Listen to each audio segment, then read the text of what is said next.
Ceci est une terre de superlatifs. Un endroit où les cartes semblent manquer de papier et où l'esprit humain peine à saisir l'échelle. Nous parlons de la Sibérie, le vaste cœur oriental de la Russie. Le nom lui-même signifierait « la terre endormie ».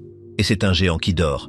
C'est un territoire colossal qui s'étend des anciennes montagnes de l'Oural, l'échine même de la Russie, jusqu'aux eaux tumultueuses et agitées de l'océan Pacifique. Mais voici un fait pour mettre cela en perspective. Un véritable facteur de surprise. Cette seule région couvre environ 5 millions et 100 000 milles carrés. Cela représente plus de 13 millions de kilomètres carrés. C'est plus grand que l'ensemble des États-Unis et de toute l'Europe réunie. Elle s'étend sur 11 fuseaux horaires incroyables. Quand les gens à l'ouest se réveillent à peine, ceux de l'extrême est terminent leur journée. Pour le dire modestement, c'est un continent caché à l'intérieur d'un pays. Pour la plupart des gens, le nom Sibérie ne signifie qu'une seule chose, le froid. C'est un mot synonyme d'isolement glacial, d'exil, de forêt de pins sans fin et d'une désolation gelée et vide. Et, il faut l'admettre, ces choses sont définitivement présentes. La taïga, sibérienne massive, ou forêt, est la plus grande forêt sur Terre. C'est une mer de verre si vaste qu'on l'appelle souvent les poumons de la planète, plus grande et, disent certains, plus vitale que l'Amazonie. Des milliards et des milliards d'arbres absorbant le carbone. Mais ce que beaucoup ignorent, c'est que la Sibérie est infiniment plus complexe. C'est un monde en soi. Ce n'est pas juste un vide plat et blanc. Cette terre recèle des merveilles naturelles stupéfiantes, parmi les plus extrêmes et les plus belles de la planète. Elle possède de vastes lacs anciens, qui contiennent un cinquième de toute l'eau douce de la planète. Elle a des sommets montagneux enneigés, qui n'ont jamais été escaladés par les humains. Il y a des prairies alpines luxuriantes, des volcans grondants et des vallées remplies de geysers fumants. Sur le bord extrême oriental, des îles isolées sont battues par les tempêtes du Pacifique. Des glaciers scintillent sous un soleil qui, dans l'extrême nord, ne se couche jamais. Et en défi à ce climat brutal et punitif, la vie s'épanouit. Ce n'est pas une terre vide. La densité de population y est en fait l'une des plus faibles sur Terre. Il y a moins de 8 personnes par 1000 carrés, mais ceux qui sont là sont endurcis. Des nomades autochtones gardent des milliers de rennes à travers la toundra gelée, suivant des routes de migration ancestrales. Des chasseurs traquent des proies insaisissables, comme le zibelline et le lynx, à travers des forêts qui s'étendent sur des milliers de milles. Et, le plus étonnant de tout, des centres urbains prospères existent. Ce ne sont pas seulement de petits avant-postes, ce sont des villes modernes de béton et de verre, avec des universités, des théâtres et des rues éclairées au néon. Et elles sont toutes perchées, miraculeusement, juste au-dessus du sol gelé en permanence. Mais une ville, la capitale de ce royaume de glace, défie toute logique. De toutes les villes de Sibérie, une se distingue. Son nom est Yakoutsk. C'est la plus grande et la plus froide ville importante de toute la planète. C'est la capitale de la République de Sakha, une région de Russie qui est en elle-même presque de la taille de l'Inde. Ici, l'hiver n'est pas juste une saison. C'est une présence physique, c'est un environnement étranger. Les températures, en janvier, plongent régulièrement à moins 58 degrés Fahrenheit. Cela fait moins 50 degrés Celsius. Sur les registres, cela semble complètement invivable. Au plus profond de l'hiver, il peut faire moins 76 degrés Fahrenheit. Qu'est-ce que cela fait? Pour le dire poliment, c'est un choc pour le système. Le métal colle à la peau nue, l'arrachant. Les batteries meurent presque instantanément. Une simple respiration est douloureuse. Les habitants appellent le bruit de la respiration gelant dans l'air, le murmure des étoiles. Alors que le mercure s'effondre, Yakoutsk s'enveloppe dans un brouillard fantomatique et suffocant. Ce n'est pas une météo normale. On l'appelle le brouillard de glace. C'est le souffle collectif de la ville. Les gaz d'échappement des voitures, la vapeur des centrales électriques et la respiration même de ces 300 000 habitants gèlent instantanément, suspendus dans l'air. Ce voile dense et étrange peut réduire la visibilité à quelques pieds seulement. Le soleil, lorsqu'il apparaît, s'attarde bas sur l'horizon, offrant une lumière faible et pâle, mais presque aucune chaleur. Pourtant, près de 300 000 personnes endurent ici. Elles ont bâti une vie.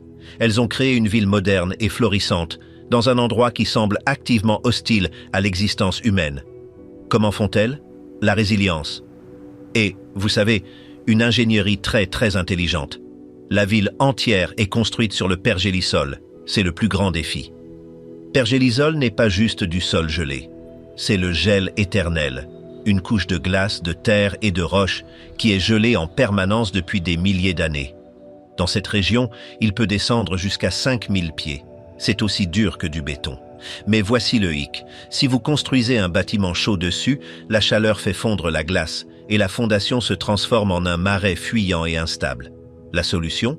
Presque tous les bâtiments à Iakoutsk, des anciens blocs d'appartements de l'ère soviétique aux nouvelles tours de verre brillantes, reposent sur d'énormes pilotis en béton. Ces piliers sont enfoncés de 30 à 50 pieds de profondeur au-delà de la couche active, la partie supérieure qui dégèle en été, et ancrée dans le pergélisol profond et solide.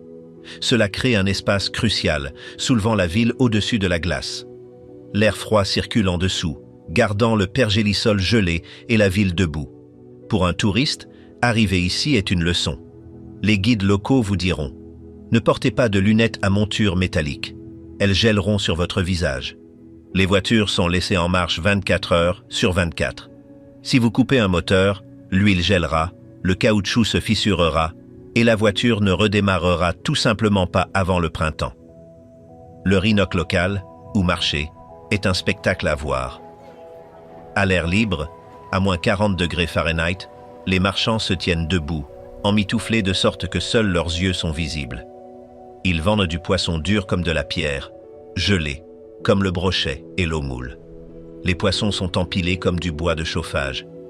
Il n'y a pas de congélateur, aucun n'est nécessaire. La ville entière est un congélateur. La spécialité locale est la stroganina, des tranches fines, comme du papier de ce poisson cru et congelé, mangé avec du sel et du poivre. Pour les visiteurs, le royaume du pergélisol est un incontournable. C'est un complexe touristique massif, une ancienne mine creusée dans une colline de glace, avec des sculptures de glace scintillantes, un bar de glace où les boissons sont servies dans des verres en glace, et même un trône de glace. C'est une célébration de ce qui définit leur vie, le froid. Mais aussi extrême qu'est Iakoutsk, ce n'est pas la plus froide. Loin de là. Iakoutsk est peut-être la ville la plus froide, mais elle pâlit en comparaison du véritable pôle du froid. C'est le petit village isolé d'Oymyakon. Le nom signifie ironiquement « eau non gelée », un nom donné à cause d'une seule source chaude voisine que les reines avaient l'habitude de visiter. Ici, les températures ont officiellement chuté à moins 96,2 degrés Fahrenheit. Cela fait moins 71,2 degrés Celsius. C'est la température la plus basse jamais enregistrée dans un lieu habité sur Terre. C'est la définition même de l'extrême. Pourquoi fait-il si froid? Oymyakon est niché dans une vallée, et c'est là le problème. C'est une poche de gel. En hiver, l'air lourd et super refroidi des montagnes environnantes descend dans la vallée et s'accumule au fond. Le froid ne peut tout simplement pas s'échapper. Moins de 1000 résidents vivent ici. Des générations se sont adaptées, transformant cette extrémité mortelle en une routine quotidienne. La vie est construite autour du froid. Il n'y a pas de plomberie intérieure. Le sol est trop gelé pour creuser, et les tuyaux gèleraient et éclateraient. Les latrines sont une course rapide et glaçante dans l'air glacial. Les habitants brûlent du bois et du charbon 24 heures sur 24 juste pour empêcher leur maison de geler complètement. Les stylos gèlent, les batteries sont inutiles, les voitures sont gardées dans des garages chauffés ou laissées en marche toute la journée. Comment un touriste arrive-t-il ici? C'est une aventure en soi. C'est une route exténuante de 2 jours depuis Iakoutsk, dont une grande partie se fait sur l'infâme autoroute de la Kolyma. Les visiteurs qui font le voyage peuvent obtenir un certificat officiel du pôle du froid, un souvenir bizarre et dont ils sont fiers. Ils peuvent visiter le monument local, participer à la pêche sur glace et voir ce qui est peut-être la race de cheval la plus rustique sur Terre, le cheval Iakout, qui peut survivre dehors dans ce froid. Et pourtant, cette terre d'un froid insupportable recèle l'un des trésors les plus précieux du monde. Sous ce royaume de glace se trouvent des richesses. Nous parlons de diamants. La région, connue sous le nom de Iakoutie, est le cœur diamantifère de la Sibérie. Non loin de là se trouve la ville de Myrny, une ville qui n'existe que pour une seule raison. Elle est suspendue au bord d'une fosse colossale, creusée par l'homme. C'est la mine de diamants de Mir. C'est l'un des plus grands trous excavés sur Terre. C'est une spirale terrifiante et vertigineuse, plongeant de 1722 pieds de profondeur et mesurant plus des 3/4 de mille de large. Ce trou est si énorme que l'espace aérien au-dessus est restreint. La raison ? La différence de température massive entre l'air glacial au bord et l'air relativement plus chaud au fond de la fosse crée un vortex dangereux, un courant descendant qui peut, paraît-il, faire perdre le contrôle aux hélicoptères. Pendant des décennies, des gemmes provenant de cette seule fosse ont orné des bijoux dans des magasins de Paris à New York. D'ici l'an 2001, l'opération minière en surface s'est arrêtée. Elle est devenue trop profonde, trop difficile. Le creusement s'est maintenant déplacé sous terre, laissant cette vaste cicatrice béante sur la face de la planète. Yakoutsk elle-même est située sur les rives d'un autre géant, la rivière Lena. C'est une artère vitale pour la Sibérie, une autoroute gelée en hiver. Et en aval, la nature a sculpté son propre chef-d'œuvre. Ce sont les piliers de la Lena. C'est une forêt de flèches calcaires imposantes, sculptée par le vent et l'eau sur 500 millions d'années. Certaines d'entre elles s'élèvent à plus de 600 pieds dans les airs. Elles ressemblent aux ruines d'une ancienne métropole géante. Site du patrimoine mondial de l'UNESCO, elles retracent l'histoire de la planète.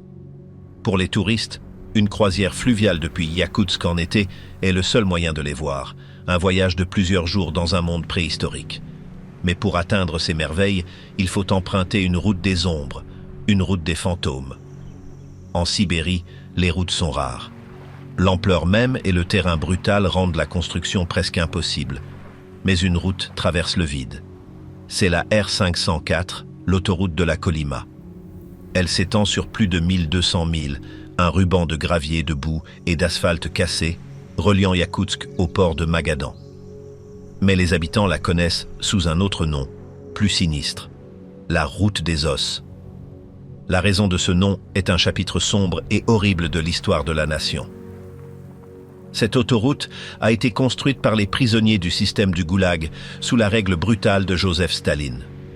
La région de la Kolyma était le pire du pire, un continent prison glacé.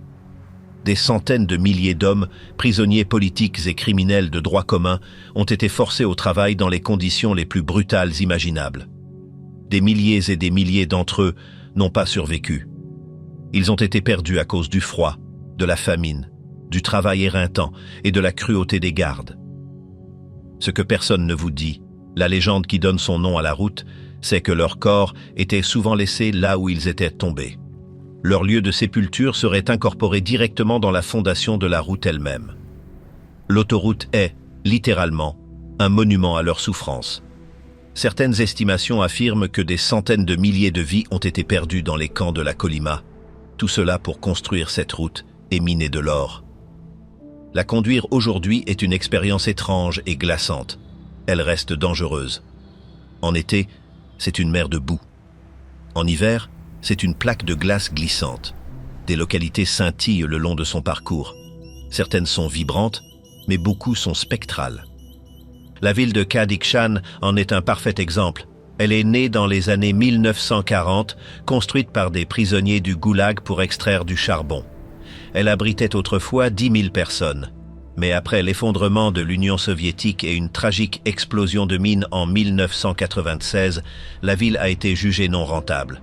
Le gouvernement a coupé le chauffage et l'eau au milieu de l'hiver, forçant tout le monde à évacuer. Aujourd'hui, c'est une ville fantôme. Des bâtiments se tiennent vides, leur contenu figé dans le temps. Des écoles avec des livres encore sur les pupitres, des immeubles avec des meubles, des poupées laissées dans les berceaux. C'est un mémorial saisissant à une vie qui a disparu du jour au lendemain. L'autoroute se termine à Magadan. C'est un port sur la mer d'Okhotsk, sombre et grise. Durant l'ère stalinienne, c'était la porte de l'enfer. Des navires, comme l'infâme SS Djourma, étaient bondés de prisonniers, arrivant ici après un voyage terrifiant. Depuis Magadan, ils étaient conduits en marche vers les camps à travers la région de la Kolyma. Surplombant la ville, un monument obsédant a été érigé dans les années 1990. Il s'appelle le Masque du chagrin. Conçu par l'artiste Ernst Neizvestny, dont les propres parents ont été victimes des purges, c'est un visage abstrait en béton, pleurant des larmes de pierre. À l'intérieur du masque creux se trouve une réplique d'une cellule de prison froide. Il rend hommage solennellement aux innombrables victimes. Pour les touristes noirs qui bravent cette route, c'est un voyage dans un passé qui est encore, à bien des égards, présent. Au-delà de cette route, le continent s'étire jusqu'à sa dernière frontière gelée. Si vous allez au-delà de la route des os, vous atteignez la frontière ultime de la Sibérie, Tchoukotka. C'est une région autonome rude et balayée par les vents, une toundra où l'hiver domine la majeure partie de l'année. Les étés sont éphémères, un dégel bref et marécageux avant le retour de la glace. Les anciennes ambitions soviétiques d'extraire de l'étain et de l'or ont laissé derrière elles une traînée de colonies abandonnées. Vous pouvez trouver des villes entières, de baraquements rouillés et d'usines de traitement, laissées aux éléments, englouties par l'isolement profond. Cette terre est définie par sa distance. Elle est plus proche d'Anchorage, en Alaska, que de Moscou. Le détroit de Bering, à son point le plus étroit, ne fait que 55 milles de large, séparant la Russie des États-Unis. C'est le foyer du peuple Tchoukhtché, un groupe autochtone résilient de gardiens de rennes traditionnels et de chasseurs de mammifères marins. La capitale est Anadyr. C'est un spectacle surréaliste. La ville tente de défier le vide gris et sans arbres avec des immeubles d'habitation aux couleurs vives et éclatantes. Les bâtiments sont peints en rouge, bleu et jaune criard. C'était un projet délibéré d'un ancien gouverneur, le célèbre oligarque Roman Abramovitch, pour combattre la dépression saisonnière qui accompagne la longue et sombre nuit polaire. La vie ici est dictée par l'isolement. Toutes les fournitures doivent être acheminées par avion ou par bateau, faisant monter en flèche le coût de la vie. Une simple brique de lait peut coûter une fortune. La Tchoukotka détient également la limite ultime du continent. Ici, vous trouvez Pévek, la ville la plus septentrionale de Russie. Elle comptait autrefois une population de 25 000 personnes. Aujourd'hui, moins de 5 000 y subsistent. Elle sert de port solitaire et gelée sur la route maritime du Nord. Mais voici le hic, les choses changent. Vite. Alors que la glace de l'Arctique recule à cause du changement climatique, cette voie de navigation devient un enjeu stratégique massif. Ce que beaucoup ont négligé, c'est que cela provoque une nouvelle ruée vers l'or. La route maritime du Nord, RMN, raccourcit considérablement le voyage entre l'Europe et l'Asie. Elle peut réduire les temps de transport maritime jusqu'à 40% par rapport à la route passant par le canal de Suez. La Russie y investit des milliards de dollars. Le port de Pévek est en cours de revitalisation. Des pétroliers et d'énormes brise-glaces à propulsion nucléaire sont désormais des habitués de son havre. Et dans un geste à facteur wow, Pévek abrite maintenant l'Académie Lomonosov. Il s'agit de la première centrale nucléaire flottante au monde, une barge controversée conçue pour alimenter le port et les opérations minières isolées. Cette frontière gelée et oubliée est soudainement au centre d'un nouveau jeu géopolitique. Mais le bord oriental de la Sibérie n'est pas seulement fait de glace, c'est aussi une terre de feu. La toundra plate et gelée du nord cède la place à un paysage dramatique et déchiqueté de montagnes imposantes au Kamtchatka. Cette péninsule longue de 790 milles est une autre sorte de Sibérie. Elle se situe directement sur la ceinture de feu du Pacifique, une zone de collision tectonique. Pour le dire franchement, cette terre est vivante. C'est une terre de feu et de glace. Le Kamtchatka compte plus de 300 volcans. Parmi ceux-là, 29 sont encore actifs. Le plus célèbre est le Kliouchevskoï, un cône enneigé, parfaitement symétrique, s'élevant à 15 584 pieds. C'est le volcan actif le plus élevé d'Eurasie. Il est entré en éruption des dizaines de fois dans l'histoire récente, projetant des panaches massifs de cendres à des milles dans le ciel, un rappel constant de la puissance qui mijote juste sous la surface. Au plus profond de ce paysage volcanique se trouve un endroit qui ressemble à une autre planète. C'est la vallée des geysers. C'est un site du patrimoine mondial de l'UNESCO, un canyon profond et fumant rempli de plus de 90 geysers et de centaines de sources chaudes. Il n'a été découvert qu'en 1941. C'est le deuxième plus grand champ géothermique sur Terre. C'est une symphonie de jets d'eau bouillante, de mares de boue fumantes et de sources brûlantes, le tout enveloppé dans une brume sulfureuse. Abdullah. L'accès se fait uniquement par hélicoptère. Un voyage coûteux mais inoubliable. La principale ville de la région, Petropavlovsk-Kamtchatski, est nichée dans la magnifique baie d'Avacha. C'est l'une des plus anciennes villes de l'extrême-orient russe. La baie elle-même est un port naturel parfait, si vaste que toute la flotte russe du Pacifique pourrait y tenir. Elle est ceinturée par 3 volcans, les volcans de Maison, qui offrent une toile de fond spectaculaire au port animé. Le port est animé par des flottes de pêche et, étonnamment, d'énormes otaries de Steller qui se hissent sur les vieux quais, aboyant et prenant le soleil. Les rivières ici sont épaisses de vie. C'est un paradis pour le saumon. Les 6 espèces de saumon du Pacifique remontent ces rivières, obstruant les cours d'eau alors qu'elles retournent frayées. Cela, à son tour, fournit un festin à l'autre célébrité locale, l'ours brun du Kamtchatka. Ces géants, parmi les plus grands du monde, se rassemblent sur les berges. On estime qu'il y a 20 000 ours sur la péninsule, l'une des populations les plus denses qui soit. Pour le touriste aventureux, c'est le paradis. C'est une plaque tournante majeure pour les voyages d'aventure. Les visiteurs peuvent faire de l'héliski sur les pentes des volcans, gravir les volcans en été ou faire des circuits en hélicoptère au-dessus des geysers. Les voyagistes locaux offrent certaines des meilleures pêches au saumon au monde. Et les excursions en bateau dans la baie d'Avacha offrent des occasions de voir des orques et des macareux. C'est une nature sauvage brute, indomptée et primale. Et à partir d'ici, une chaîne d'îles ardentes et contestées s'étire vers le Japon. La péninsule du Kamtchatka se fragmente dans les îles Kouriles. C'est une chaîne de 56 îles volcaniques principales, s'étendant sur 800 milles dans un arc brumeux et orageux jusqu'au Japon. C'est une terre de collision tectonique. Des pics fumants s'élèvent directement de la mer. Sur l'île d'Iturup, la caldeira du volcan Hatsunupuri abrite un lac parfait en forme de cône, au centre duquel pousse un petit cône nouveau. C'est un paysage qui défie l'entendement. Sur l'île de Paramushir, le volcan Ebeko mijote constamment, saupoudrant de cendres la ville voisine. Mais voici l'astuce.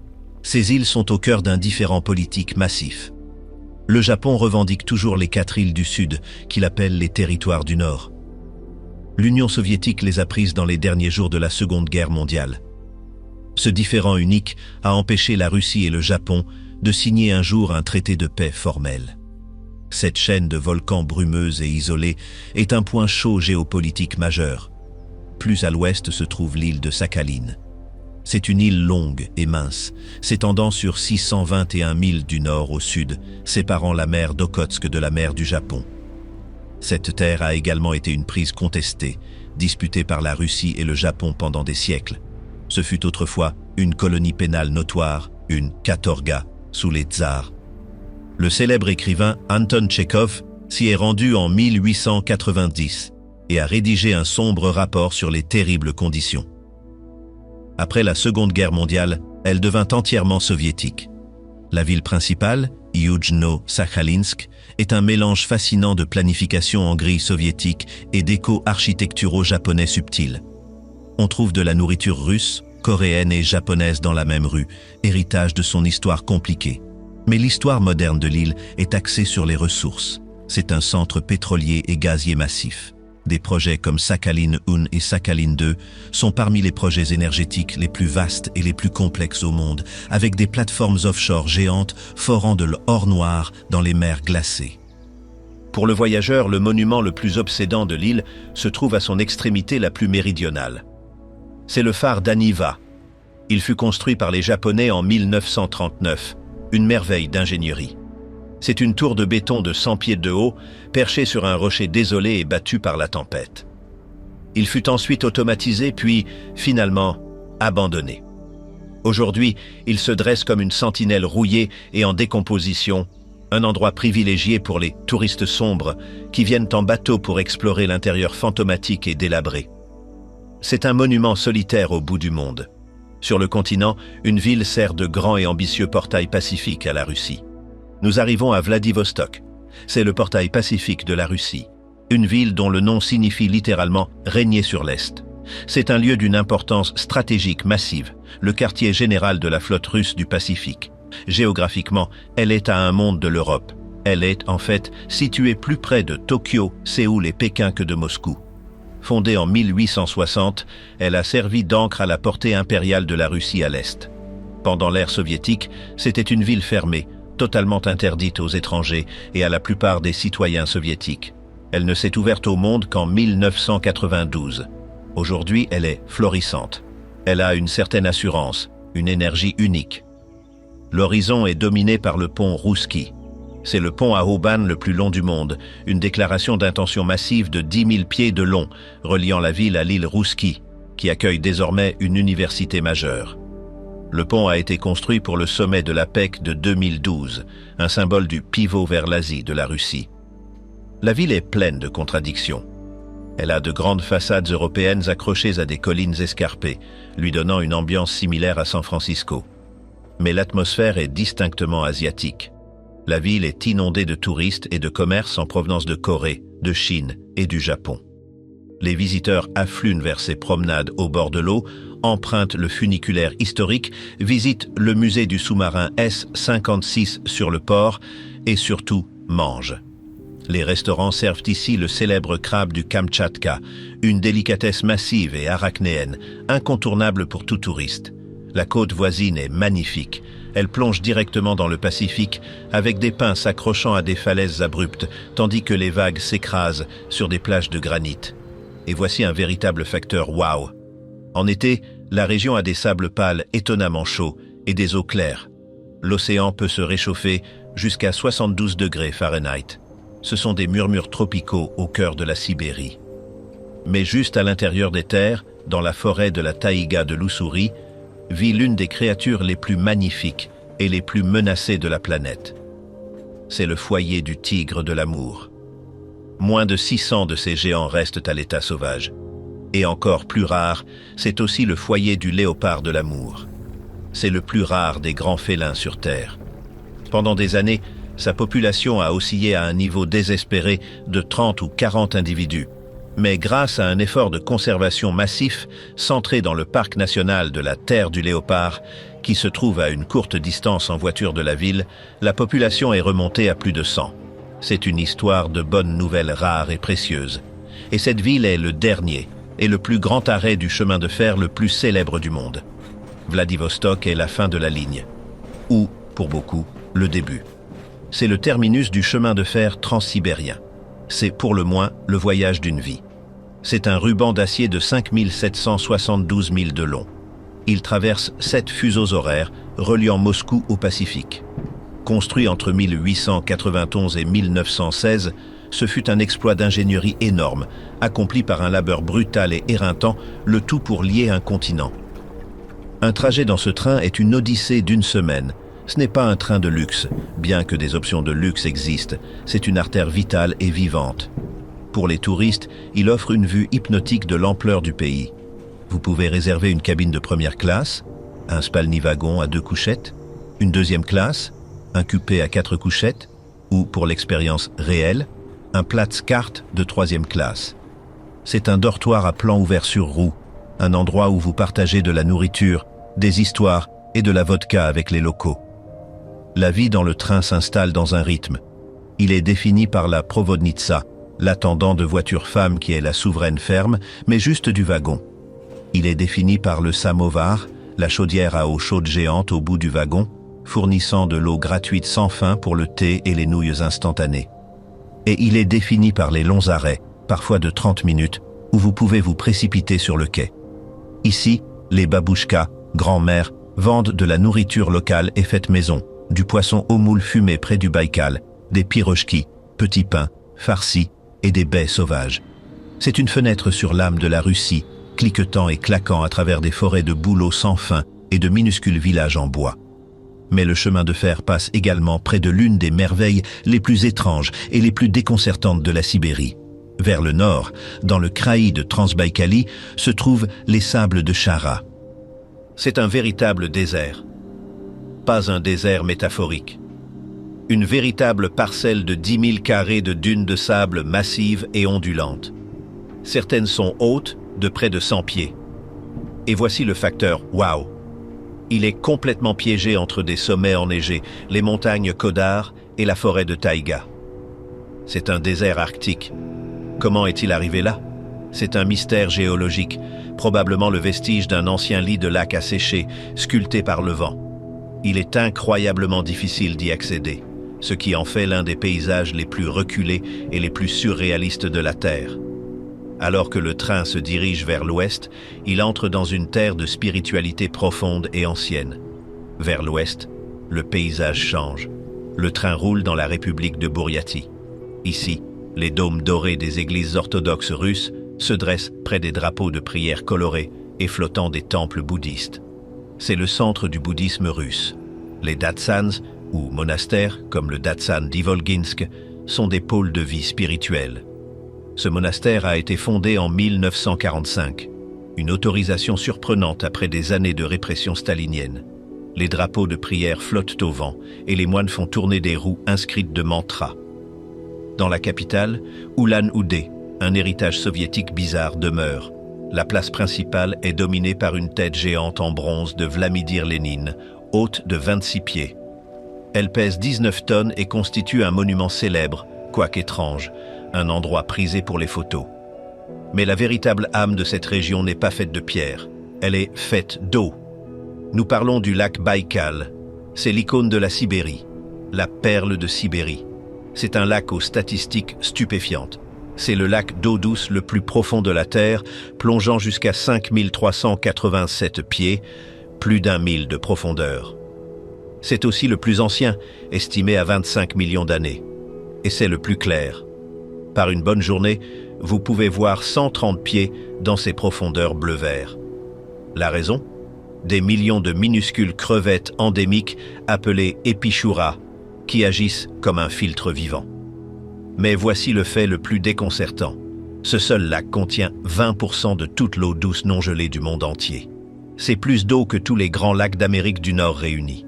En hiver, il devient un spectacle naturel. C'est une attraction touristique majeure. La glace gèle jusqu'à 6 pieds d'épaisseur. Elle est si claire et si solide qu'elle devient une route de glace officielle. Les gens conduisent que des voitures et des camions dessus. La glace craque avec un son semblable au tonnerre, créant d'énormes congères de couleur turquoise. Les grottes sur le rivage goûtent et gèlent, formant des cathédrales de glace cristalline. Il abrite également le Nerpa, le phoque du Baïkal. C'est l'un des seuls phoques d'eau douce au monde, une énigme évolutionniste. Comment est-il arrivé là? Le lac est à 1000 milles de l'océan le plus proche. La théorie principale est qu'ils ont nagé le long d'un système fluvial pendant la dernière ère glaciaire et sont restés piégés. La plus grande île du lac, l'île d'Olkhon, mesure 43 miles de long. C'est un lieu d'une beauté brute et balayé par le vent. Son lieu le plus sacré est le cap Burkan, ou rocher du chaman, une falaise de marbre à 2 pointes. C'est l'un des 9 lieux sacrés d'Asie. C'est le centre du chamanisme, et les pèlerins viennent de partout pour ressentir son énergie brute et spirituelle. Pour les touristes, Olkhon offre des maisons d'hôtes, de la randonnée et un avant-goût de la mer du chaman. Plus au nord, la vie devient encore plus extrême, un retour à la glace. Nous voyageons très au nord, jusqu'à la péninsule de Yamal. Le nom, dans la langue locale, signifie « fin de la terre ». Et cela s'y ressent. C'est une toundra arctique plate et sans arbres qui s'avance dans la mer de Kara gelée. Ici, l'hiver gèle la terre jusqu'à moins 58 degrés Fahrenheit et le soleil disparaît complètement pendant des mois pendant la nuit polaire. Pourtant, ce n'est pas une terre vide. C'est le foyer des nomades nenais. Ce sont, pour le dire simplement, parmi les peuples les plus résilients de la terre. Ce sont des éleveurs de rennes, et le renne est leur vie entière. C'est leur nourriture, leurs vêtements, leurs moyens de transport et la couverture de leur maison. Ils migrent sur des centaines de milles chaque année, suivant leurs troupeaux massifs de milliers de rennes sur des routes ancestrales.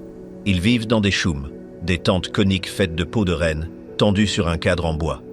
Le choum est une merveille d'ingénierie. Il est chaud dans le terrible hiver et frais dans l'été bref et rempli de moustiques. Les femmes sont responsables de la construction et du démontage du choum, un processus qui peut prendre moins d'1 heure avant que toute la famille n'empaquette ses traîneaux et ne continue sa route. C'est une vie forgée par la sagesse ancestrale. Mais voici l'astuce. Ce monde traditionnel entre en collision, violemment, avec le monde moderne. Ce que beaucoup ont négligé pendant de nombreuses années est que la péninsule de Yamal repose sur l'une des plus grandes réserves de gaz naturel au monde. Elle contient une estimation de 20% de tout le gaz de la Russie. L'essor du pétrole et du gaz a apporté des pipelines, des routes, des installations de forage et des villes entièrement nouvelles, comme l'immense port gazier de Sabetha. Cette infrastructure industrielle coupe directement les anciennes routes de migration des Nénés, polluant la toundra fragile et menaçant leurs troupeaux. C'est une histoire classique et tragique de tradition contre modernité. Pas loin de là, on trouve la ville de Khanty-Mansisk. C'est une ville née de l'essor pétrolier, un mélange étrange et surréel de vie de pionnier et de luxe soudain et spectaculaire. C'est la capitale du pétrole. On peut y voir des rues éclairées au néon, une architecture moderne étonnante et même une académie d'échecs futuriste massive. La ville accueille des championnats du monde de biathlon. C'est une bulle bizarre de richesse de haute technologie, entièrement financée par l'or noir, existant en plein milieu de la taïga primordiale, où les peuples autochtones Khanty chassent encore l'élan. La Sibérie brise les stéréotypes. Ce n'est pas seulement de la taïga et de la toundra. C'est un monde perdu. Enfermé au plus profond du cercle polaire arctique, loin de toute route, se trouve le plateau de Putorana. C'est une vaste étendue surélevée de mésas basaltiques ou montagnes au sommet plat. C'est un paysage coupé par de profonds canyons, abritant une estimation de 10 000 lacs et plus de 1000 cascades. C'est un héritage volcanique d'une éruption massive de supervolcans il y a 250 millions d'années. Ce lieu est un site du patrimoine mondial de l'UNESCO, appelé le pays des lacs aux berges abruptes. Il est presque impossible de s'y rendre. Il n'y a pas de route. L'accès se fait uniquement par hélicoptère ou par un voyage en bateau très long et difficile. C'est précisément pour cette raison qu'il reste l'une des étendues sauvages les plus pures et intactes de la planète. L'échelle des cascades est immense, incluant la cascade de Talnikovi, qui est considérée comme l'une des plus hautes de toute l'Asie. Plus au sud, dans les montagnes de l'Altaï, se trouve le parc Ergaki. Il est beaucoup plus accessible et les gens l'appellent le Yosemite de la Sibérie. C'est un paysage époustouflant et magique de parois granitiques abruptes, de plus de 600 lacs alpins immaculés et de profondes vallées glaciaires. Sa caractéristique la plus célèbre est le saillant endormi, une longue crête montagneuse qui ressemble exactement à un homme géant allongé sur le dos. Une autre est la parabole, une arche de roche parfaite et symétrique s'élevant à 7200 pieds. Et puis il y a la pierre suspendue, un rocher massif de plusieurs tonnes qui vacille dangereusement au bord d'une falaise. La légende locale dit que si cette pierre tombe un jour, le monde prendra fin. Près de la grande ville de Krasnoïarsk, une autre merveille naturelle s'élève de la forêt. C'est le parc national des Stolby. Stolby signifie pilier. Ce sont des tours spectaculaires de roches syénites rosâtres, dont certaines s'élèvent à 328 pieds de haut. Ce sont les vestiges vieux de 450 millions d'années d'intrusion volcanique ancienne, érodés en forme bizarre. Ce parc est le parc des locaux. Il a forgé une sous-culture locale unique d'escaladeurs, appelée les stolbistes. Ce mouvement a plus de 150 ans, une forme d'escalade acrobatique en libre, souvent pratiquée sans corde. Les grimpeurs ont des noms pour tous les piliers. Le grand-père, les plumes, la porte du lion. C'est un mélange unique de nature et d'une communauté locale passionnée. Mais les plus grandes et les plus spectaculaires montagnes de toutes se trouvent sur la frontière sud. Vers le sud, les montagnes de l'Altaï s'élèvent. C'est là que les plaques tectoniques de la Sibérie et de l'Inde entrent en collision, donnant naissance à une chaîne massive de crêtes enneigées. C'est le hors des montagnes de l'Altaï, un site du patrimoine mondial de l'UNESCO. C'est la vitrine de la Sibérie. Une seule route, la route Chouïa, serpente sur 373 miles jusqu'à la frontière mongole. C'est une route ancienne, autrefois partie de la route de la soie septentrionale, un chemin pour les marchands et les armées. Aujourd'hui, c'est une autoroute pavée et moderne, et c'est, pour le dire poliment, l'un des plus beaux voyages en voiture sur Terre. Elle révèle des canyons profonds, des vallées fluviales luxuriantes et des sommets éternels couverts de neige. L'autoroute est une porte d'entrée vers d'innombrables merveilles. Ici, le glacier Aktru gronde, une rivière de glace se déplaçant éternellement. À proximité, on trouve le lac au geyser. Ce n'est pas un vrai geyser, mais une source thermale qui bouillonne depuis le fond du lac. Ces sources créent de superbes cercles concentriques de limon bleu et vert, donnant au lac l'apparence d'un œil psychédélique. C'est le rêve d'un photographe. Une série de lacets raides et sinueux sur le col de Katuyarik, une route taillée dans une falaise, vous fait descendre dans la spectaculaire vallée de Tchoulishman. Ici, dans un endroit appelé Akurum, vous trouvez les champignons de pierre. Ce sont des formations géologiques bizarres, ou oudou. Ce sont des piliers de roches hauts de 49 pieds, coiffés d'un chapeau de champignons de pierre plus dure, qui s'érodent lentement. C'est un art défiant et temporaire. À proximité, le lac Teletskoye s'étend sur 50 miles de long et fait plus de 1000 pieds de profondeur, un lieu aux profondeurs mythiques et froides. Et dominant le tout se dresse le mont Belouka. Avec 14 783 pieds, c'est le plus haut sommet de Sibérie. Mais ce n'est pas seulement une montagne, elle est sacrée. Les chamans altaïques locaux croient que c'est la porte d'entrée vers le royaume caché et mythique de Shambhala. Il est devenu un centre majeur pour le tourisme spirituel New Age, attirant des gens du monde entier. Mais ensuite, le paysage de l'Altaï change. Vous arrivez à Kizilchin, surnommé Mars. C'est un paysage d'argile multicolore, rouge vif, orange, jaune et violet. Les couleurs ne sont pas de la peinture, ce sont des oxydes de fer et d'autres minéraux dans la roche, racontant une histoire géologique vieille de 300 millions d'années. On peut littéralement marcher à travers le temps. Et juste au moment où vous pensez avoir tout vu, vous trouvez le lac Burlinski. En été, ce lac salé rougit d'un rose vif, couleur barbe à papa. La couleur à effet spectaculaire provient d'une minuscule crevette de saumure aimant le sel, l'Artemia salina. Des rails de chemin de fer à voies étroites, construits dans les années 1940, pénètrent directement dans l'eau rose, transportant des chariots de sel récoltés. C'est un paysage à la fois surréaliste, beau et industriel. Mais la Sibérie n'est pas que nature. C'est aussi une terre d'histoire profonde et souvent sombre. La conquête russe de la Sibérie, qui a commencé à la fin du 1500, s'est construite sur un réseau de forts qui sont devenus des villes. Tobolsk est le père des villes de Sibérie. Fondée en 1587, ce fut la première capitale russe de la Sibérie. C'est une belle ville, divisée par la rivière Irtych. Sur la haute colline, un magnifique Kremlin en pierre se dresse. C'est le seul Kremlin en pierre de toute la Russie en dehors de la partie centrale européenne. Pendant des siècles, ce fut le centre politique, religieux et économique de tout le territoire. Mais elle a aussi une histoire sombre en tant que centre d'exil. Elle fut un lieu de détention pour les décabristes, des rebelles aristocrates, au 1820. Et plus tard, ce fut le premier arrêt pour la dernière famille royale, le tsar Nicolas II et les Romanov, après leur arrestation, avant qu'ils ne soient déplacés vers leur destination finale et fatidique. Novosibirsk est l'opposé. C'est la nouvelle ville. Elle est née en 1893. Elle n'a pas d'histoire ancienne. Elle a été créée pour une seule raison pratique. Ce fut le lieu choisi pour que le nouveau chemin de fer transsibérien traverse le puissant fleuve Ob. Grâce à cela, elle a explosé. Aujourd'hui, c'est la plus grande ville de Sibérie, avec 1 600 000 habitants. C'est un centre névralgique massif de la science, de l'industrie et des transports. Elle abrite Akademgorodok, ou la ville de l'académie. C'est une forêt de silicium, un centre de recherche scientifique massif construit par les soviétiques dans la taïga, et il demeure un pôle majeur d'innovation. Elle possède également le plus grand théâtre d'opéra et de ballet de toute la Russie. Et puis, il y a Yekaterinbourg. Fondée en 1723, c'est la porte d'entrée. Elle est située dans les monts Oural, sur la frontière officielle entre l'Europe et l'Asie.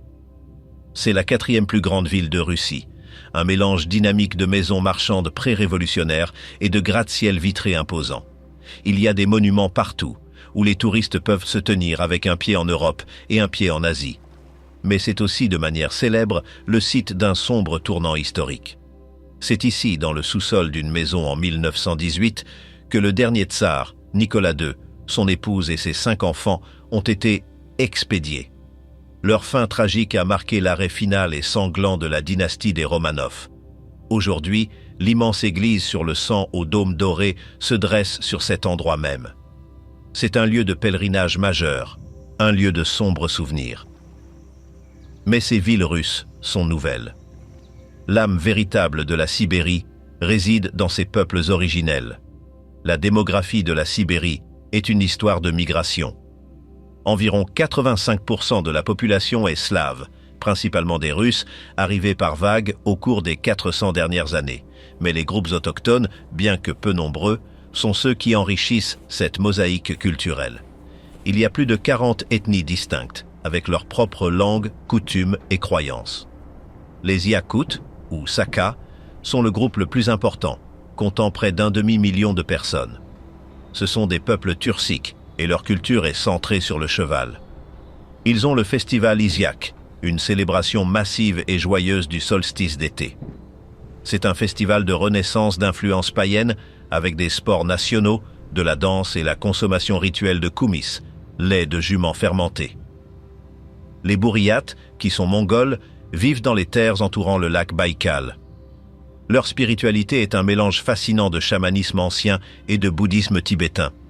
Ce sont des gens fiers qui luttent pour préserver leur langue et leurs traditions. Les Évènes sont les bergers de rennes originels.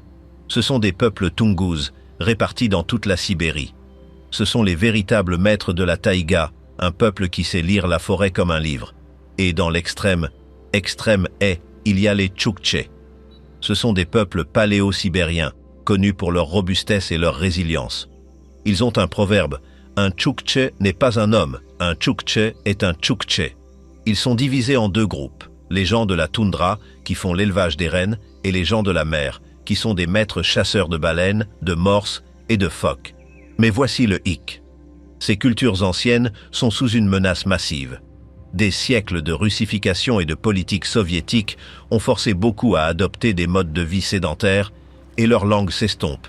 Et maintenant, une nouvelle menace, le changement climatique. Le dégel du pergélisol modifie leur terrain de chasse. Les routes de migration se déplacent.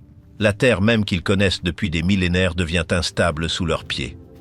Leur survie ici, dans cette terre extrême, a donné naissance à certains des contes les plus étranges de l'histoire. La Sibérie est une terre de mystère profond et sombre. Son vide absolu a été une scène parfaite pour le bizarre. En 1908, l'événement de Tunguska s'est produit. Dans une partie isolée et inhabitée de la taïga, une explosion massive et ardente, estimée à 10 à 15 mégatonnes, 1000 fois la puissance de la bombe d'Hiroshima, a aplati plus de 770 000 carrés de forêt. Elle a abattu 80 millions d'arbres, tous s'évasant à partir d'un point central. Mais voici l'élément spectaculaire. Aucun cratère n'a jamais été retrouvé. La théorie principale est celle d'une météorite ou d'une comète ayant explosé dans l'atmosphère. Mais le mystère perdure.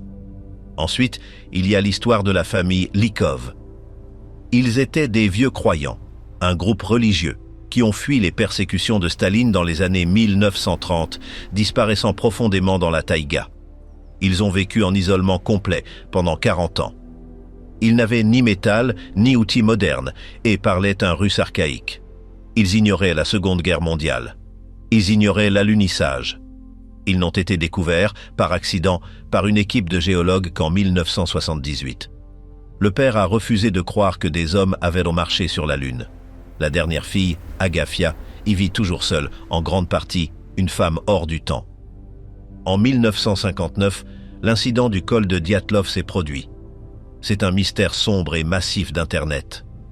9 randonneurs expérimentés ont péri, étrangement dans les monts Oural. Leur tente a été retrouvée coupée de l'intérieur. Les corps ont été trouvés dispersés, loin du camp. Certains étaient sans vêtements appropriés, par un temps de moins 20 degrés. Certains avaient des blessures internes bizarres et massives, sans signes externes de lutte. Les théories vont de l'avalanche à des essais militaires secrets, à la panique induite par les infrasons, ou même à un yéti. La théorie de l'avalanche est l'explication officielle la plus récente, mais beaucoup de gens n'en sont pas convaincus. En 1993, des archéologues ont découvert la princesse du Coq.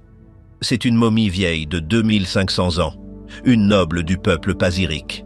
Elle était parfaitement conservée dans le pergélisol, sa peau recouverte de tatouages complexes et magnifiques de cerfs et de créatures mythiques.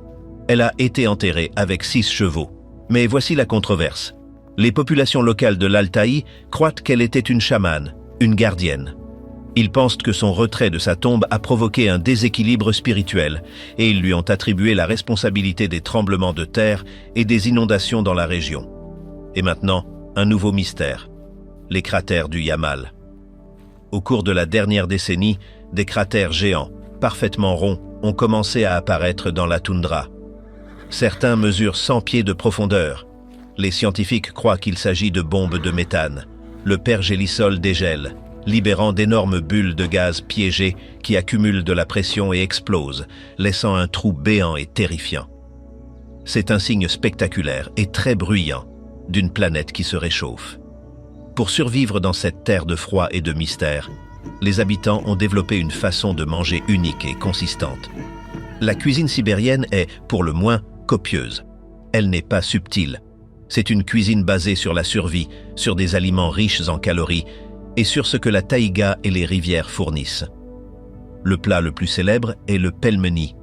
Ce sont les raviolis sibériens, de petits raviolis fourrés d'un mélange de viande, souvent du bœuf et du porc. Le mot signifie « pain d'oreille ». Autrefois, les familles passèrent des jours à en préparer des milliers. Ils étaient ensuite stockés à l'extérieur dans un sac, dans la neige, pendant tout l'hiver. Un repas parfait, congelé et prêt à être bouilli. La véritable délicatesse arctique trouvée en Yakoutie est la stroganina. C'est un choc pour la plupart des touristes. C'est du poisson cru et congelé, comme l'eau-moule ou l'esturgeon, ou parfois de la viande de renne. Il est rasé en fines boucles ressemblant à du papier. Ces boucles sont ensuite mangées congelées. Elles sont trempées dans un simple mélange, ou makalo, de sel et de poivre. C'est un éclat d'énergie froide et grasse. Autour du lac Baïkal, l'eau-moule est roi. C'est une espèce de salmonidé que l'on ne trouve qu'au Baïkal.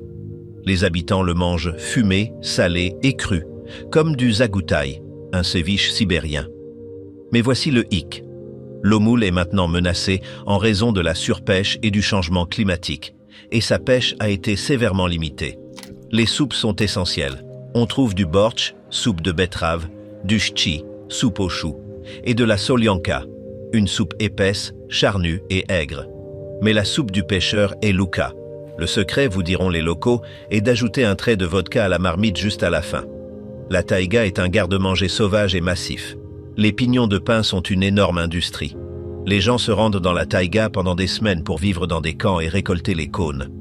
Et les baies sont partout, les mûres arctiques, les canneberges et, la plus prisée, la myrtille rouge, RL rouge. Celles-ci sont transformées en mors, une boisson de baie sucrée et rafraîchissante. Et puis, il y a les boissons. Le koumis, le lait de jument fermenté, est une boisson piquante et légèrement alcoolisée des bourriates et des yakoutes. Et, bien sûr, il y a la vodka. En Sibérie, ce n'est pas juste une boisson.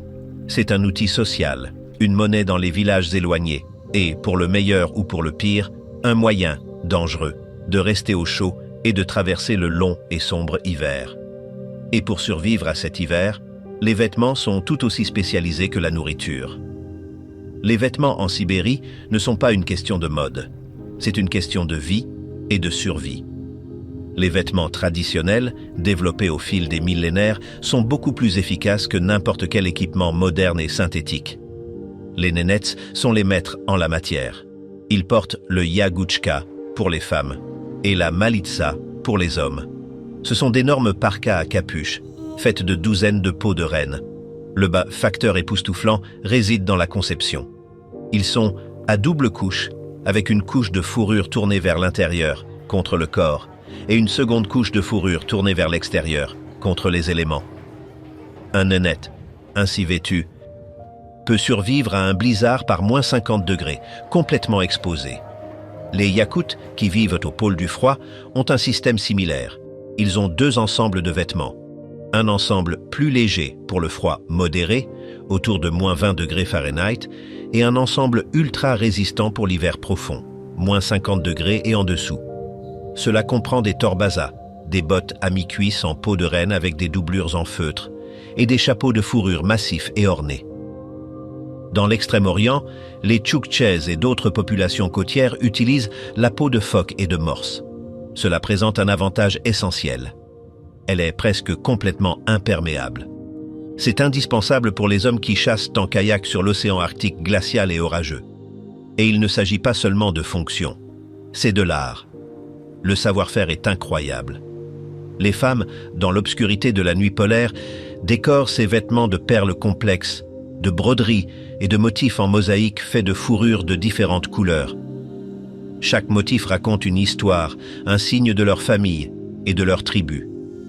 C'est une terre de froid, une terre d'hiver à moins 96 degrés. Mais voici le paradoxe final et terrifiant.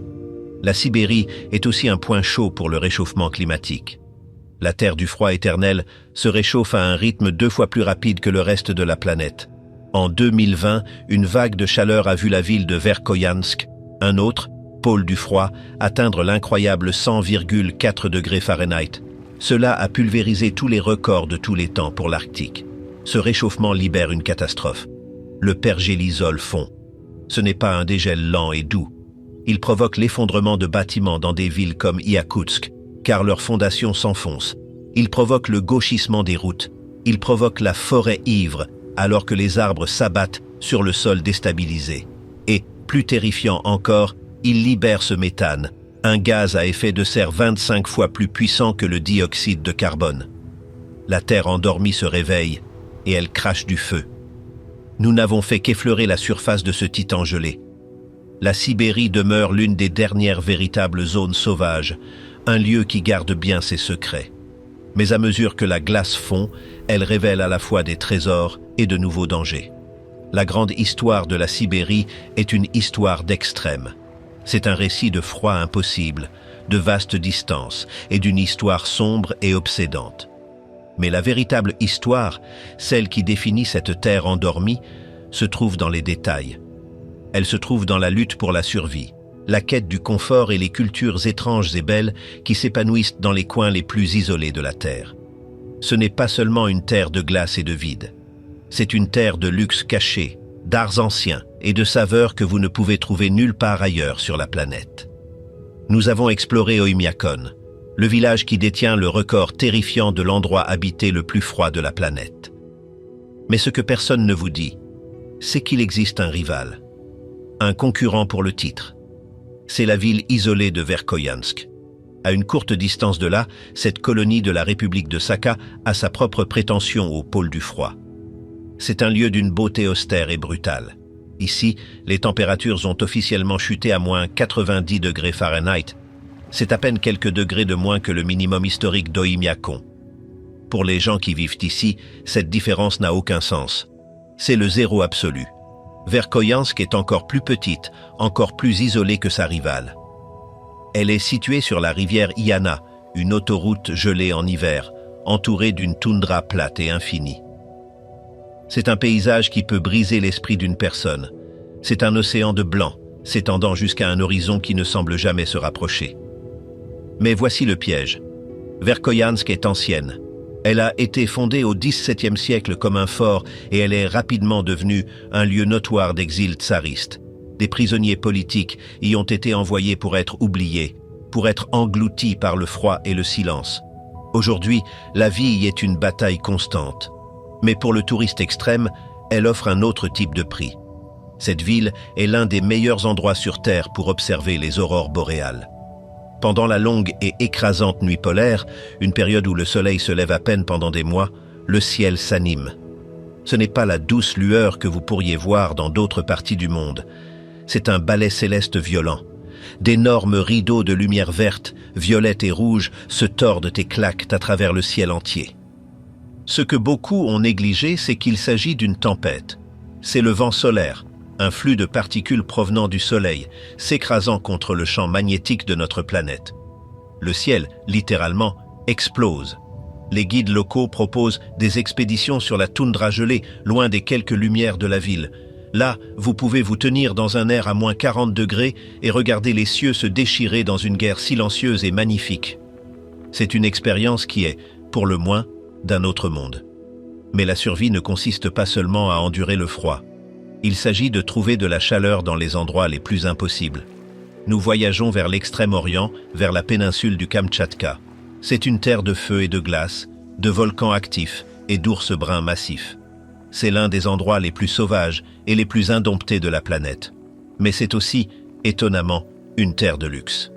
Dans la capitale, Petropavlovsk-Kamtchatsky, vous pouvez trouver l'hôtel et Spa Reston. Ce n'est pas juste un hôtel. C'est un avant-poste. C'est un sanctuaire de confort, perché au bord de la nature sauvage. Il offre des vues panoramiques époustouflantes sur la baie d'Avacha, avec les volcans de la maison fumant au loin. Le véritable facteur wow ici, c'est le spa. Cette région est un point chaud géothermique. L'hôtel tire son eau des sources chaudes naturelles de la région. L'expérience est une étude de contraste. Vous quittez l'hôtel chauffé et vous vous retrouvez dans l'air glacial. La neige craque sous vos pieds. Mais ensuite, vous vous enfoncez dans la piscine thermale extérieure. L'eau est à 104 degrés Fahrenheit. L'air est à -4. La vapeur s'élève en nuages épais et les flocons de neige fondent à l'instant où ils touchent à l'eau. C'est une expérience primale, profondément relaxante. Vous vous prélassez dans la chaleur propre de la terre, entouré par la glace. Mais, pour un vrai frisson, le Kamtchatka offre une tradition encore plus ancienne. Avant les hélicoptères, avant les véhicules tout-terrain, il n'y avait qu'une seule façon de traverser cette terre. Nous parlons de la traîneau à chien. C'est le moyen de transport traditionnel du Nord. Et le moteur, c'est le husky de Sibérie. Ce ne sont pas juste des animaux de compagnie, ce sont des athlètes d'endurance d'élite. Leur double pelage peut supporter n'importe quelle température.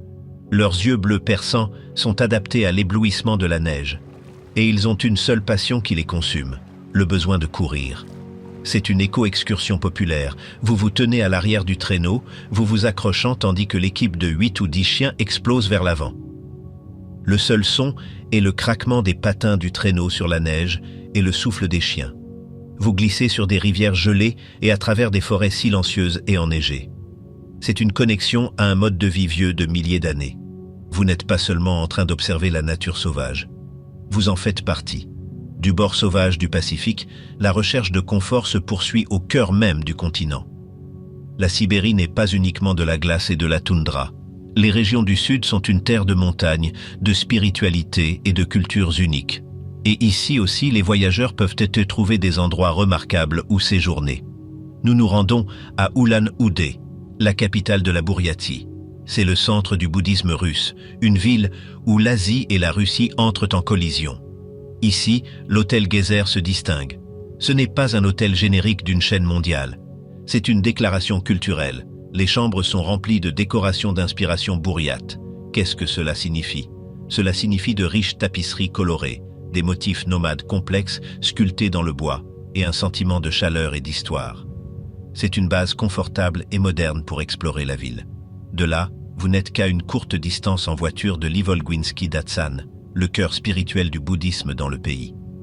Vous êtes à quelques minutes de cette tête de Lénine en bronze, bizarre et mesurant 26 pieds de haut, sur la place principale. C'est un lieu qui vous ancre dans la culture unique de la région. Mais pour une vue véritablement inoubliable, nous devons nous rendre au lac Baïkal. Nous voyageons jusqu'à l'île d'Olkhon, la mer du chaman, le centre spirituel du lac. Ici, perché sur une falaise, se trouve l'hôtel Zvezda. Zvezda signifie « étoile ». L'emplacement est, pour le moins, un facteur wow. L'hôtel est conçu avec d'immenses fenêtres panoramiques. Vous vous réveillez le matin, et la première chose que vous voyez est le lac. Pas seulement un morceau, tout. L'eau vaste, bleue et ancienne s'étendant jusqu'à l'horizon. En hiver, c'est un champ de glace turquoise fracturé. C'est la nouvelle Sibérie. C'est la nature brute et indomptée, mais avec un prix. C'est l'isolement total, mais avec Internet haut débit et un lit confortable. C'est un endroit pour ressentir la puissance du rocher du chaman, mais pour revenir à un repas chaud. Plus à l'ouest, nous atteignons les montagnes de l'Altaï. C'est le Yosemite de la Sibérie. La ville porte d'entrée est Tabakan. Et ici, l'hôtel Chalpan fournit un service vital. C'est un camp de base douillet et moderne. C'est ici que vous commencez votre voyage. L'Altaï n'est pas un endroit où l'on entre simplement en voiture. Il faut un plan. L'hôtel fournit cela. Des équipements modernes, des chambres confortables et surtout l'accès. Il propose des visites guidées au plus profond des montagnes, jusqu'aux champignons de pierre d'Akurum, jusqu'au lac Geyser, et pour des randonnées vers le pic sacré et brillant du mont Beluka. C'est le dernier point de confort avant de pénétrer dans le monde des dieux. Mais pour le véritable aventurier, les parcs sauvages eux-mêmes sont la destination, même dans les profondeurs de l'hiver. Nous avons vu l'été de l'Altaï, mais en hiver, ces parcs du sud se transforment. Nous retournons au parc d'Ergaki. En été, c'est une terre de pics granitiques et de randonneurs. En hiver, c'est un royaume silencieux. C'est un pays des merveilles pour la raquette à neige. La neige ici n'est pas mouillée et lourde. C'est de la poudre sèche, poudreuse, la poudre de champagne. Et elle est profonde, de plusieurs pieds. Le parc est totalement, absolument silencieux. Le seul son est le craquement doux de vos raquettes sur la neige fraîche. Les arbres deviennent des fantômes de neige. Ils sont recouverts de givre cristallin et épais. La pierre suspendue est drapée d'une corniche de neige massive, la rendant encore plus précaire. Ce n'est pas une aventure à la recherche de sensations fortes. C'est une évasion paisible. C'est une forme de méditation. L'air est si froid et si pur qu'il fait presque mal de prendre une grande inspiration. Vous pouvez sentir le froid dans vos poumons. C'est une isolation profonde, profonde et belle. La nature ici est un chef-d'œuvre de glace. Mais les villes de Sibérie ont leur propre art de glace artificielle. Nous voyageons vers le nord jusqu'à la ville de Tomsk. C'est l'une des plus anciennes villes de Sibérie. C'est une grande ville universitaire et elle possède une énergie vibrante et jeune. Mais la raison pour laquelle vous venez à Tomsk, c'est pour l'architecture. Nous parlons de dentelle de bois. C'est un facteur « wow » que vous ne verrez nulle part ailleurs. Au XIXe siècle, Tomsk était une ville en plein essor pour les marchands. Ils sont devenus riches grâce à l'or, à la fourrure et au thé. Et ils voulaient montrer leur opulence. Ils ont construit de magnifiques maisons en bois de 2 étages. Mais ce ne sont pas de simples cabanes en rondins. Ce sont des fantasmes. Elles sont recouvertes, de la fondation au toit, des sculptures en bois les plus complexes, semblables à du pain d'épices. Chaque cadre de fenêtre, chaque porte, chaque avant-toit est un tourbillon d'art complexe et magnifique. Ce style est connu sous le nom de baroque sibérien. Aujourd'hui, la ville est un musée vivant. Vous pouvez marcher dans les rues et voir ces maisons, certaines parfaitement conservées, d'autres se dégradant lentement. Elles sont un aperçu d'un passé riche, flamboyant, pré-soviétique, un passé qui a été préservé miraculeusement dans le bois. Du vieillard du monde, nous passons aux curiosités urbaines du monde moderne. Nous arrivons à Novosibirsk. C'est la plus grande ville de Sibérie, sa capitale. C'est un centre industriel et scientifique massif et tentaculaire, comptant 1,6 million de personnes. Et elle possède quelques attractions très étranges. La première est le zoo de Novosibirsk. C'est l'un des plus grands au monde. Il couvre plus de 150 acres et abrite plus de 11 000 animaux de 770 espèces différentes. Mais l'accent est vraiment mis ici sur la faune sibérienne et arctique. C'est un centre de conservation de renommée mondiale. Ils ont un programme d'élevage massif et réussi pour le tigre de l'amour. Ils possèdent l'une des meilleures expositions d'ours polaires sur Terre. Et puis, il y a le facteur wow. Le zoo est mondialement célèbre pour ses ligres. C'est un hybride, un croisement entre un lion mâle et une tigresse femelle. Le résultat est un félin massif, plus grand que l'un ou l'autre parent, avec les légères rayures d'un tigre et la couleur fauve d'un lion. Le plus célèbre, Zita, a donné naissance au tout premier Liligé, un croisement entre un lion et un ligre. Ce sont des bizarreries nées en captivité, des curiosités génétiques que l'on ne peut pas voir à l'état sauvage, et elles attirent des foules immenses. Le zoo est un incontournable. Mais ce n'est pas le seul parc étrange de la ville. Pour une expérience complètement différente et très bizarre, il y a le Wonder Park Galilée. C'est l'opposé de l'ancienne taïga. C'est moderne, excentrique et artificiel. C'est un musée scientifique interactif, mais cela ressemble davantage à une maison de foot carnaval. Il est conçu pour tromper vos sens. Il y a des salles d'illusion d'optique. Des salles où le sol est incliné, vous donnant l'impression d'être un géant. Des salles où le sol est le plafond. Il y a un labyrinthe de miroirs massifs et désorientants. C'est une expérience surréaliste, déroutante et hilarante. C'est un facteur wow, d'un genre différent, plus moderne. Il montre le nouveau côté ludique de la Sibérie, une terre qui ne concerne pas seulement son passé, mais aussi son avenir. Mais les cultures les plus étranges et les plus uniques se trouvent loin des grandes villes, au cœur isolé de l'Asie. Nous voyageons vers le sud, vers la partie la plus reculée, mystérieuse et culturellement unique de la Sibérie. C'est la République de Touva. C'est une terre de steppe vaste et vide. C'est une terre de montagnes, de nomades et de chevaux. C'est le monde de Gengis Khan, un endroit qui ressemble plus à la Mongolie qu'à la Russie. Mais ce pourquoi Touva est la plus célèbre est un son. Nous parlons du chant de gorge touvain. C'est, pour le moins, hypnotisant. C'est une forme d'art reconnue par l'UNESCO. Mais ce n'est pas chanter tel que nous le connaissons, c'est un art harmonique. Une seule personne utilise ses cordes vocales pour produire 2, 3, voire 4 notes distinctes au même moment exact. Il y a un bourdonnement profond et guttural. Et au-dessus, une mélodie sifflante, semblable à une flûte. Les chanteurs disent qu'ils imitent les sons du monde naturel, le vent sur la steppe, l'eau dans la rivière, l'appel d'un oiseau. C'est un son obsédant, puissant et profondément spirituel. La capitale, Kyzyl, est une ville étrange et poussiéreuse. Elle prétend être le centre géographique exact du continent asiatique. Un haut obélisque doré se dresse sur la rive du fleuve pour le prouver. Mais c'est aussi une plaque tournante pour le chamanisme. Ce n'est pas un spectacle touristique. C'est une foi vivante et respirante. Vous pouvez visiter des cliniques chamaniques où les habitants vont se faire soigner. Les visiteurs peuvent organiser des rencontres avec de véritables rituels ou séjourner dans une yourte, la tente nomade traditionnelle et ronde, sur la steppe. C'est une véritable immersion dans un monde ancien. C'est le cœur de l'Asie. Mais sur la frontière la plus éloignée de l'Est, l'Asie paraît très différente. Nous voyageons jusqu'à la ville de Blagoveshchensk. Elle se trouve sur la rive de l'immense fleuve Amour, et ce fleuve est la frontière. De l'autre côté, à seulement un demi-mile de distance, se trouve la Chine.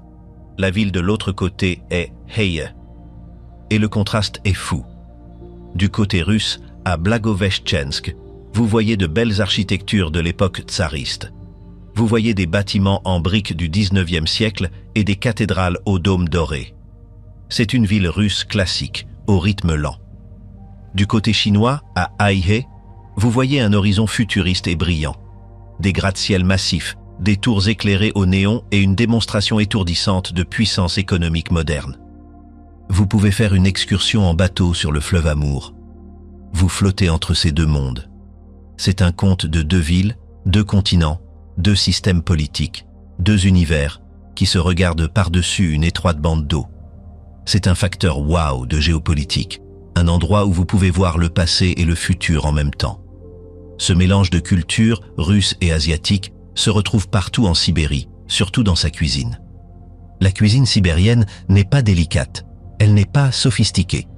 C'est une cuisine née de la nécessité. Il s'agit de survie, de calories et de chaleur. Elle est copieuse, simple et, pour le moins, intense. Les récompenses ultimes proviennent de la taïga. C'est le festin du chasseur. Nous parlons de venaison de cerfs sauvages et, pour les plus audacieux, de pâte d'ours. C'est un plat rare, presque mythique. Il est mijoté lentement, cuit à l'étouffée pendant des heures, jusqu'à ce que la viande soit sombre, riche et s'effrite. Il a une saveur de gibier profonde, sauvage, qui incarne l'esprit de la région. Mais pour la vie quotidienne, la nourriture est synonyme de réconfort. Les soupes sont essentielles. Le rassolnik est un classique. C'est une soupe acidulée et aigre, et son ingrédient secret est les cornichons et la saumure de cornichons. Le salé et l'aigre tranchent le froid et les aliments lourds et gras. Le gribnitsa est une soupe crémeuse et riche aux champignons. Ce ne sont pas des champignons de culture. Ce sont des champignons sauvages glanés dans la bounty de la forêt. En Bouriatie, l'influence mongole est reine, et le roi de tous les plats est le bouza. Ce sont de grosses boulettes à la vapeur, un parent du buse mongol ou du momo tibétain. Elles sont farcies de viande hachée, généralement du bœuf ou du mouton, et d'oignons. Mais voici le piège. Vous ne les mangez pas avec une fourchette. Vous les prenez à la main, vous mordez un petit trou sur le côté, et vous buvez le bouillon chaud et savoureux qui est emprisonné à l'intérieur. C'est une explosion juteuse, réconfortante et délicieuse de saveurs. La terre fournit également des spécialités étranges et merveilleuses. Le facteur wow du jardin est la tomate de Minousinsk. De la région de Krasnoïarsk, ce sont des tomates anciennes dodues, massives et savoureuses. Elles sont si prisées que la ville organise un festival en leur honneur chaque année. Dans l'Altaï, la collation nomade est le kourout. C'est un fromage dur, salé et séché, souvent fait de lait de yak ou de vache. Il est roulé en petites boules dures. Il dure éternellement et c'est l'aliment parfait, riche en énergie pour les longs voyages à cheval. La taïga donne aussi de la farine. La farine de cerisier oiseau est moulue à partir de cerises sauvages séchées. Elle a une saveur unique, de noisette, semblable à celle de l'amande. Elle est utilisée pour cuire des tartes et des crêpes, leur donnant une couleur violette profonde et sombre. Et enfin, la collation la plus simple du Nord, le shanga. Ce sont des petits pains à la levure ronds et moelleux. Ils sont simples, mais ils sont garnis de crème aigre épaisse et riche ou de purée de pommes de terre. C'est un aliment simple, addictif et parfait pour la terre gelée. C'est une terre de froid, de feu et de saveur. Une terre de mystère infini. La soif de l'humanité pour les ressources vaut-elle la peine de libérer les secrets figés dans le pergélisol? Faites-nous connaître vos pensées ci-dessous. Et n'oubliez pas d'aimer et de vous abonner pour plus de voyages dans les lieux les plus extrêmes du monde.